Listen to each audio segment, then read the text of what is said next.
ভারতীয় সেনাবাহিনীকে শুভেচ্ছা জানাতে তিরঙ্গা যাত্রা বিজেপির তরফে ঝাড়গ্রাম জেলায়। ঝাড়গ্রামের নেতাজি আদর্শ হাই স্কুল রাস্তা থেকে শুরু করে কলেজ মোড়ে শেষ হয় বিশাল তিরঙ্গা যাত্রা। জাতীয় পতাকা সুসজ্জিত এই শোভাযাত্রায় শতাধিক মানুষ তিরঙ্গা হাতে নিয়ে পা মেলান।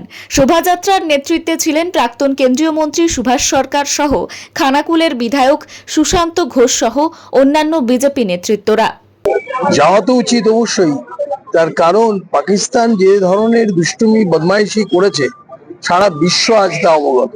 এবং শুধু তাই নয়, ভারতবর্ষের শুধু জঙ্গি ঘাঁটি ধ্বংস করে যে জয় হয়েছে, পাকিস্তানকে উচিত শিক্ষা দিয়েছে। আর এর সঙ্গে সঙ্গেও সারা পৃথিবীতে কূটনৈতিক জয়ও ভারতবর্ষের হয়েছে। আর এবারে ভারতীয় সেনাবাহিনী সব প্রমাণ সহকারে জঙ্গি ঘাঁটি ধ্বংস করেছে। কাজেই বিরোধী দলের সমস্ত লোকেরা আর উল্টো পাল্টা কথা বলতে পারবে না। প্রধানমন্ত্রী নরেন্দ্র মোদী, কর্নেল সোফিয়া কুরেশি, বমিকা সিং সহ ভারতীয় সেনাদের সম্মান জানানো হয় শোভাযাত্রার মাধ্যমে। ঝাড়গ্রাম থেকে Abhiraj Berar report, timeless depiction news.